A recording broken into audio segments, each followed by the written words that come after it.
Okay, so you did it. You landed your first job, you put in the hours, and you are so ready for that first paycheck. But then, it hits your bank account, and you look at it and think, wait a minute, that's less than I thought.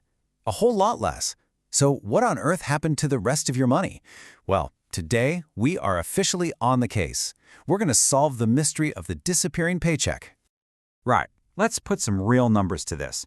Imagine you worked enough hours to earn a nice, round $500. That's awesome. You're already making plans, right? You're thinking about those new shoes or maybe saving up for something big. That $500 number is locked in your brain. So you rip open that pay envelope, if you even get one of those anymore, or more likely, you're refreshing your banking app with so much excitement, and the number you see is definitely not $500. Not even close. $430. That's what you actually got. So where did the other $70 go? Did it just vanish into thin air? It's a mystery that has confused pretty much everyone when they get their first job. But don't you worry, because we are going to crack this case wide open. By the end of this, you'll be a total paycheck deduction detective. To kick off our investigation, we have to start with the first major clue. And it all comes down to two really important words in the world of money that sound kind of the same, but mean totally different things. So here they are, the two key terms you've got to know: gross pay and net pay. Think of it like this. Your gross pay is that big, exciting headline number, the $500 you earned. But your net pay, that's what you actually get to take home. That's the $430 in your pocket. The $70 difference between these two numbers, well, that's where we're going to find all the clues to our mystery. You know that little piece of paper or email that comes with your paycheck? That's your pay stub, and it's basically the crime scene report for your money. It lists out all the suspects, or as they're officially called, deductions, that have taken a slice of your earnings. Let's zoom in and identify them. Okay, our first suspect is named FICA. Sounds super official, right? It stands for the Federal Insurance Contributions Act.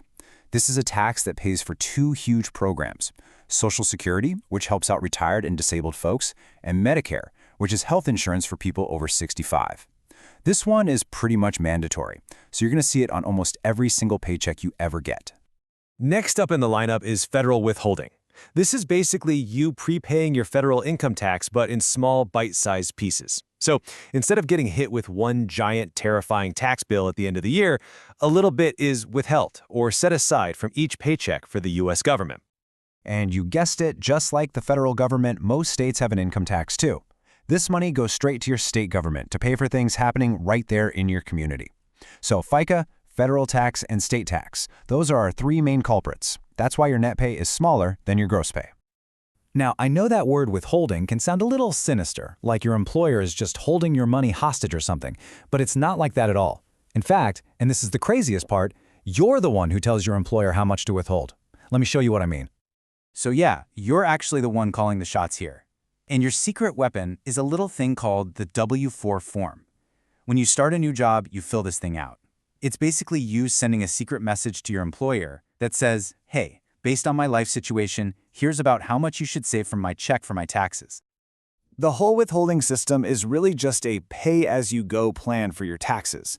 It's designed specifically to help you out, to keep you from getting a massive, stressful tax bill at the end of the year, so you're just paying it off a little bit at a time. It's actually a really smart financial strategy. Okay, so we know what's taken out of our paycheck, and we kind of know how it happens. But, the most important question is, why? I mean, where does all this money actually go? Let's follow the money trail. Believe it or not, your tax money is working all around you, every single day. It helps pay for the schools you go to, the roads you drive on, and the parks where you hang out. It also pays the salaries for firefighters, police officers, and tons of other people who keep our communities safe and running smoothly. Seriously, next time you see a pothole getting filled, you can thank your taxes. This is such a great way to think about it. Taxes aren't some kind of penalty for working hard. They're your contribution, kind of like your membership fee for being part of a community that provides all this stuff we rely on. It's really an investment in your own neighborhood. All right, there's one final piece to our paycheck puzzle. It's called the tax return. This is something you file with the government every year. But here's the best part. This is where you might actually get some of that money back. So what even is a tax return?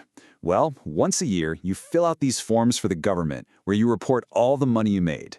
Then, you do a final calculation to figure out exactly how much tax you were supposed to pay for the whole year. This usually happens in the spring during what everyone calls tax season. And this is where the magic happens. When you do that final calculation on your tax return, you compare what you should have paid with what you actually paid through withholding all year. And if it turns out you paid in a little too much, cha-ching, you get a refund for the difference. It's like a surprise bonus from the government. Okay, so now that you're armed with all this knowledge, what can you actually do? Here are 3 super practical tips. Number 1, don't be shy. Ask your boss or someone in HR to sit down and walk you through every single line on your pay stub. It's your money, and you have every right to understand exactly where it's going. Tip number 2 is a real pro move. Get ahead of the game.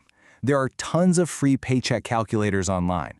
Before you even get your first check, you can plug in your pay rate and get a really close guess of what your take-home pay will actually be. This way, there are no surprises, and you can budget like a champ from day one. In our final tip, start keeping track of your income now. I mean, all of it, even money from odd jobs like babysitting. This is just a great financial habit to build for the future. Plus, it'll make filing your taxes way, way easier. And it's just really cool to see how much you're earning and what you're doing with it. And just like that, the case of the disappearing paycheck is officially closed. You did it! Now that you know where your money goes and why, you're in the driver's seat. You can take control of your finances and start making smart decisions with what you earn. So, the only question left is, what's the first smart thing you're gonna do?